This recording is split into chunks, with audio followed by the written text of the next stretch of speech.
एक जज ने देश के युवा को कॉकरोच कहा दिया। इसी एक गाली ने एक ऐसी पार्टी को जन्म दिया जिसने 4 दिन में बीजेपी के इंस्टाग्राम फॉलोवर से भी ज्यादा बना लिया।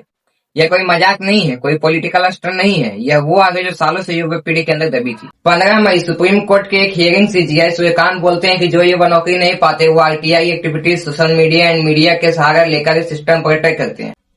मतलब सवाल पूछना अपराध है, जो सवाल पूछे वो कॉकरोच है। ये बात कोई नई नहीं है, सरकारी से सालों से करती आ रही है। पेपर लीक हो चुप रहो, नीट में धांधली हो चुप रहो, इंडिपेंडेंस मीडिया को दबाया जाए चुप रहो, सोनम वांगचुक को एनएसए के तहत जेल में डाला जाए चुप रहो। लेकिन इस बार किसी ने चुप रहने से मना कर दिया। अमेरिका में बैठे अभिजीत दीपके ने एक ट्वीट किया, क्या हो गए सारे कॉकरोच एक साथ मिल गए तो बस इतना काफी था। इस एक ट्वीट ने ऐसी आग लगाई जिसे सिस्टम आज तक नहीं बुझा पाया। अभिजीत ने कॉकरोच जनता पार्टी बना दिया, वेबसाइट लॉन्च कर दिया और फिर जो हुआ उसे किसी ने सोचा नहीं था। 4 दिन के अंदर बीजेपी के 8 मिलियन फॉलोअर से भी ज्यादा पार हो गया। और आज मैं जब इस वीडियो का रिकॉर्ड कर रहा हूँ तब इसके 22 मिलियन फॉलोअर से भी ज्यादा हो गए। मतलब कांग्रेस का भी दुगना। ना कोई पेड कैंपेन, ना कोई आईटी सेल, बस एक दबा हुआ गुस्सा और इतना बड़ा प्रोपेगेंडा। सिस्टम रेडिया ट्विटर हैंडल सस्पेंड हो गए। सरकार की तरफ से फरमान है, लेकिन जब एक कॉकरोच को मारते हैं तो 5 कॉकरोच और आ जाते हैं। हर स्टेट के नए नए हैंडल बनने लगे और लोग कॉकरोच के कस्ट्यूम पहनकर यमुना साफ करने उतर आए। अल जजीरा कवर कर रहा है, बीबीसी कवर कर रहा है और गोदी मीडिया वो तो इस आईटी सेल के साथ मिलकर आपका प्रोपेगेंडा बताने में लगी हुई है। लेकिन सच तो ये है, कोई भी पार्टी हो, बीजेपी हो या कांग्रेस हो, आप हो या स्वराज हो, इतनी बड़ी फैन फॉलोइंग कोई इतनी जल्दी नहीं कर सकता।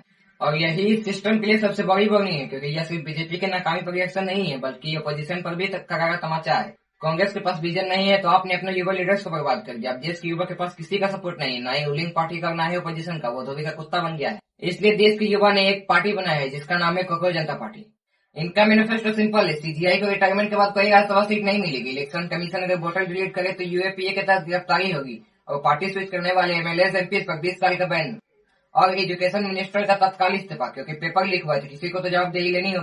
सोचो 5 साल पहले यही सब चीज होता तो लोग मजाक बनाते और चले जाते, लेकिन आज सिस्टम इसे बैन कर रहा है। मतलब कुछ तो डर है, कुछ तो सर है। मैं आपको एक चीज बता दूं, मेरी रिसर्च में ये नहीं था, मुझे रिसेंटली पता चला है। कॉकरोच पार्टी को खत्म करने के लिए किसी ने लाल ईट्स पार्टी भी बना दिया है। अगर आपको बिलीव नहीं होगा तो आप इंस्टाग्राम पर जाके चेक कर लेना। सरकार के पास 2 चॉइस है, लोगों को बोलने दो, वेट करने दो, सुनो उन्हें, या फिर लोगों को दबाते रहो। फिर दुनिया को एक दिन ऐसा एक्सप्लोजन दिखाओ जैसे नेपाल, श्रीलंका और बांग्लादेश में देखा गया। दोस्तों, कॉकरोच पार्टी का असली चेहरा सामने आ चुका है, लेकिन अब इस सच्चाई को दबाने की कोशिश की जा रही है। तो अगर आप जुट के खिलाफ है तो मोडगिल भाई को सपोर्ट करिए, चैनल को सब्सक्राइब करें, लाइक करें और व्हाट्सएप पर जरूर शेयर करना। याद रखना, आपका एक सच्चाई के पक्ष में एक वोट होगा।